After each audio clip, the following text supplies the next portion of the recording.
Bonjour, aujourd'hui je vais vous introduire à la valeur absolue. Ceci se fera en 5 étapes. La première sera de présenter la première façon de visualiser la valeur absolue d'un nombre. Ensuite, nous allons voir après la première façon, il doit y avoir, s'il y a une première, il doit y avoir une deuxième façon de visualiser.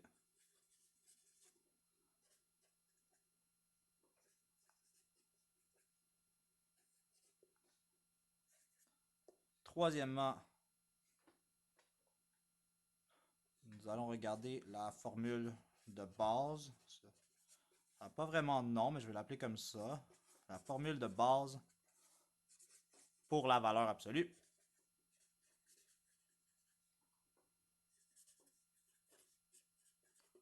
Ensuite, on va regarder quelques propriétés de la valeur absolue.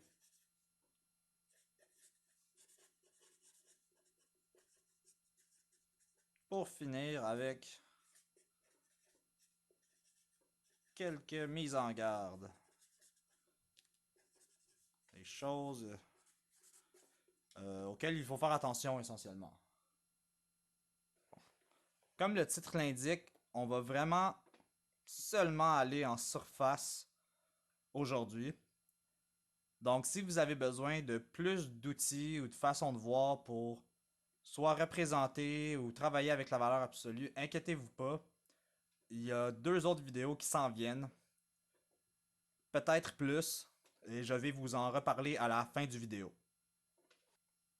Nous allons parler de la première façon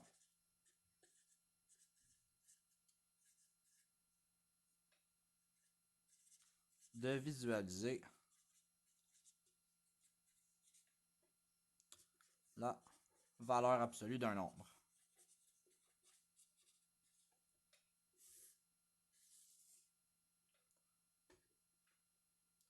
Dans ce cas-ci, la première façon sera la distance par rapport à 0.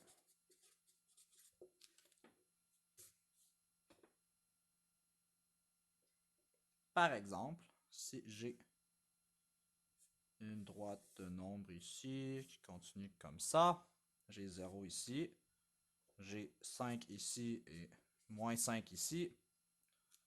La distance entre 5 et 0 est de 5. Et donc, nous allons dire que la valeur absolue, de 5 ou sa distance de 0 est 5. Pour moins 5, la distance entre moins 5 et 0 est de 5. Et donc, nous allons dire que la valeur absolue de moins 5 est égale à 5. Maintenant, nous allons parler de la deuxième façon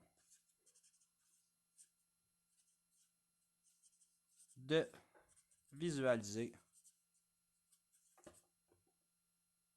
la valeur absolue. La deuxième façon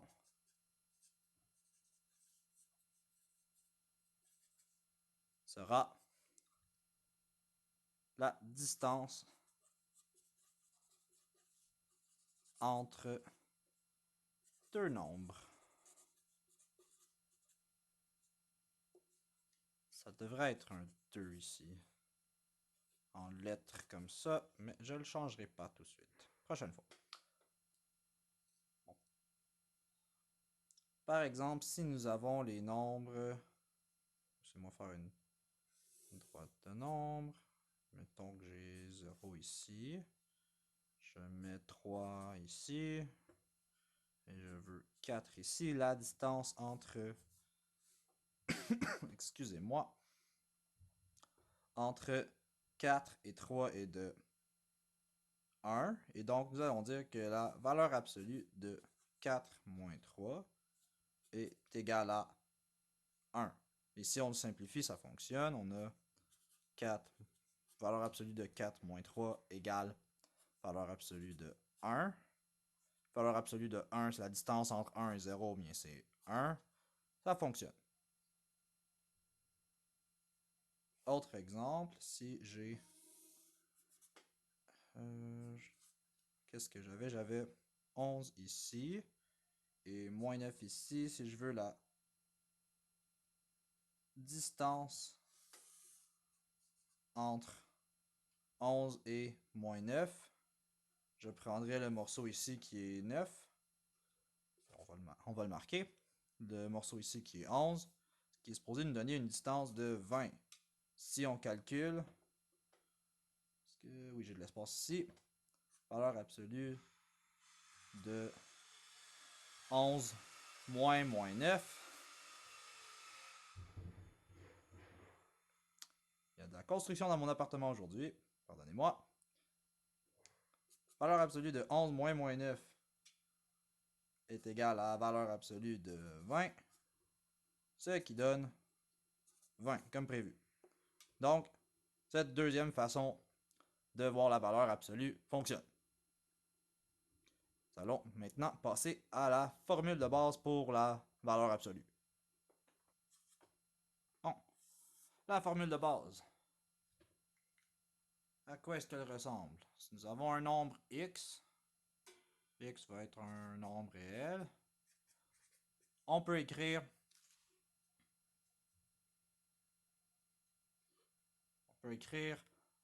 sa valeur absolue de la façon suivante. Si le x est plus grand ou égal à 0 pour un x positif, donc la valeur absolue de ce nombre va seulement être x. Pas besoin de faire quoi que ce soit. Si un nombre par contre est négatif, on va mettre un autre négatif devant pour le rendre positif. J'ai quelques dessins pour expliquer ça.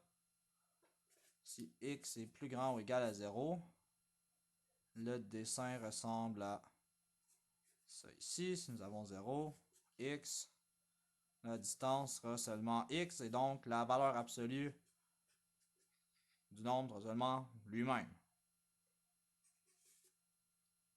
Par contre, si le x,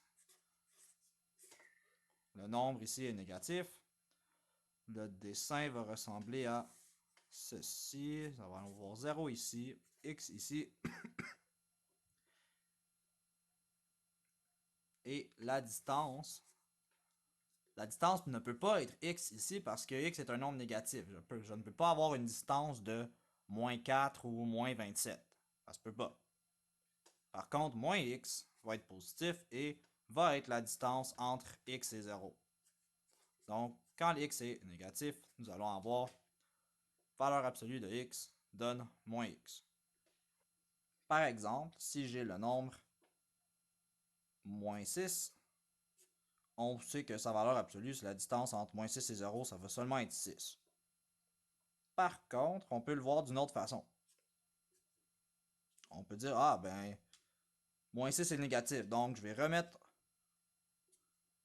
un signe de moins devant, et ça va devenir plus 6, ce qui fonctionne encore.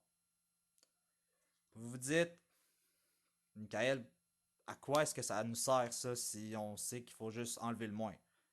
Ça va nous servir quand il va avoir justement des x ou bien d'autres expressions algébriques avec des inconnus et des trucs comme ça qui sont différents que des nombres qu'on peut voir. Donc, en ce moment, ça a l'air un peu étrange, mais ça va avoir une utilité dans la résolution d'une équation, c'est un peu de la factorisation et quelques autres manipulations qui sont importantes avec la valeur absolue. Maintenant, nous allons parler de quelques propriétés de la valeur absolue. La première dont je veux parler, c'est celle-ci. On a deux nombres qu'on multiplie, a et b. et qu'on les met en valeur absolue, ça va être la même chose que faire la valeur absolue de A fois la valeur absolue de B.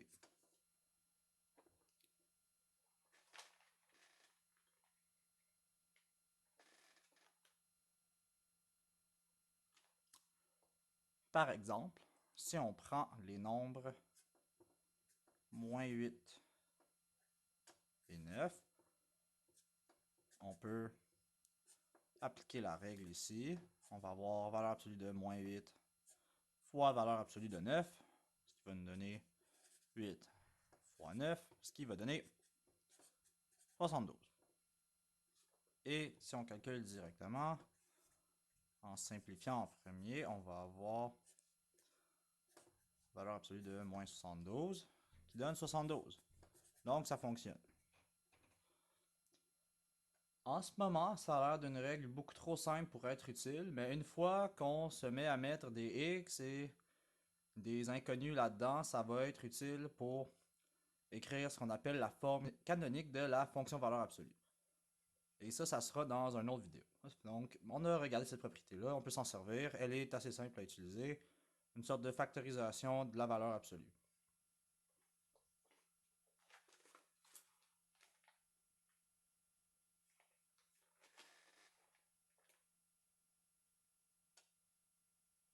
Prochaine règle que je veux regarder, c'est le fameux racine de x carré.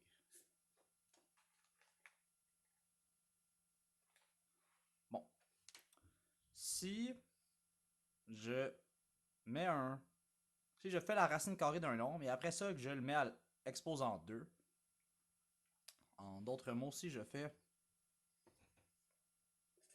racine de x et que je mets ça à la 2, ça va s'annuler et juste me donner x. Par exemple, si je fais racine de 17 et que je mets ça à la 2, bien j'annule la racine, j'ai simplement 17. Par contre, si je fais ça dans l'autre ordre, si je fais racine de x2, de x exposant 2, ça ne va pas être égal à x. Exemple, si nous avons racine de moins 10 exposant 2, ici le x est égal à moins 10. Nous avons racine de 100, ce qui donne 10. C'est quoi la relation entre moins 10 et 10? Une, c'est qu'ils sont opposés l'un de l'autre, mais avec le langage du vidéo, on peut dire que ça ici, c'est la valeur absolue de moins 10. Donc, nous avons comme règle générale que racine de x2 n'est pas égale à x, mais bien à la valeur absolue de x.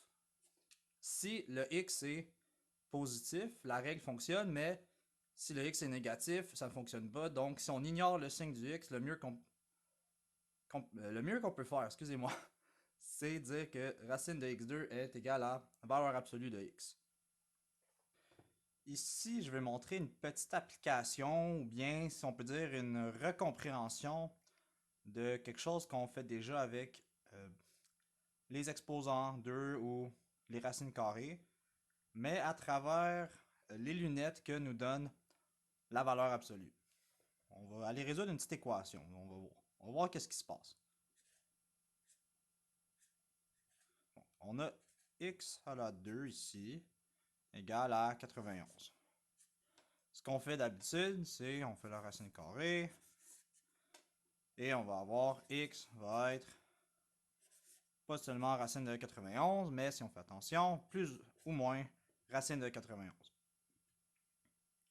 Et pour savoir si on prend plus ou moins racine de 91, le contexte du problème va nous le dire, ou bien même les deux vont être aussi bons l'un que l'autre, ça dépend. Ce que la valeur absolue va nous permettre de faire ici, c'est juste aller comprendre d'où est-ce que ces deux racines-là viennent, ou d'aller voir une façon de comprendre d'où est-ce que les deux racines viennent. Ici, racine de x2, on vient de le voir, c'est valeur absolue de x. Donc, on a valeur absolue de x égale racine de 91. l'équation valeur absolue de x égale racine de 91, bien, ça dit que le x a ça comme valeur absolue. Donc, c'est quoi les nombres qui ont une distance de racine de 91 de 0? Mais il y en a seulement deux. Il y a plus racine de 91 et moins racine de 91. Donc, on voit qu'on peut aller un peu mieux comprendre comment fonctionnent les équations comme x2 égale 91, ou x à la 2, excusez-moi, x à la 2 égale 91, comme on vient de voir ici.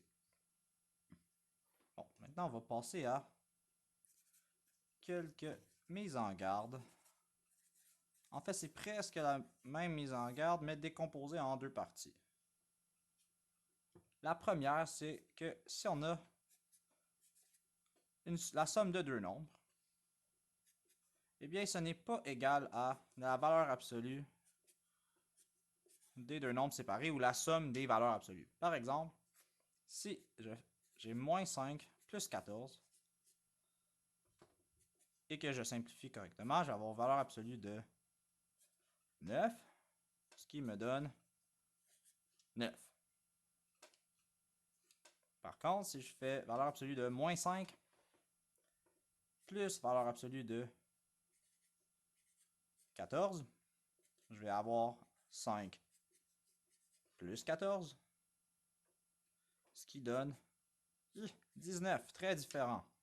Donc, il faut faire attention à ça. Il y a des gens qui essaient de s'en servir, mais souvent, en fait, tout le temps, la partie à droite ici va être au moins aussi grande qu'elle. Ici, on le voit, le 19 est plus grand que le 9. Donc ici, le mieux qu'on peut dire, c'est pas super important, c'est juste pour le fun, l'inéquation qu'il y a ici. On peut dire que la valeur absolue d'une somme va être plus petite que la somme des valeurs absolues. Ça, c'est juste pour le fun.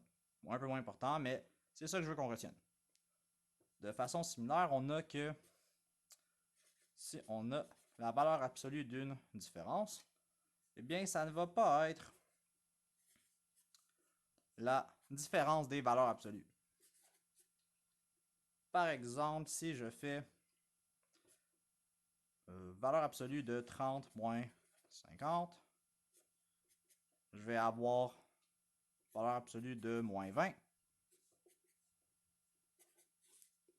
qui donne 20. Et on va recentrer ça, excusez-moi. Et si je fais valeur absolue de 30 moins valeur absolue de 50, nous allons avoir 30 moins 50, ce qui donne moins 20. Très différent encore une fois. Donc, il faut faire attention à ces deux choses-là. Ça m'arrive de les voir chez les étudiants, mais ce ne sont pas des règles qui fonctionnent. On ne peut pas utiliser ces deux choses-là en général. C'était mon premier vidéo sur la valeur absolue. Il y en a au moins deux autres qui s'en viennent. La deuxième vidéo, elle, va porter sur comment visualiser la valeur absolue d'une fonction degré 1 sans aller nécessairement aller vers le modèle canonique, mais le modèle canonique pour la fonction valeur absolue va être vu dans une troisième vidéo. Donc, il y a ces deux-là qui sont déjà planifiés, que j'ai écrit mes notes et tout. Et si je veux en faire plus, celle-là n'est pas encore écrite ou complètement réfléchie, ça serait sur résoudre les équations qui ont des valeurs absolues dedans, ou bien sur résoudre des inéquations qui ont des valeurs absolues dedans.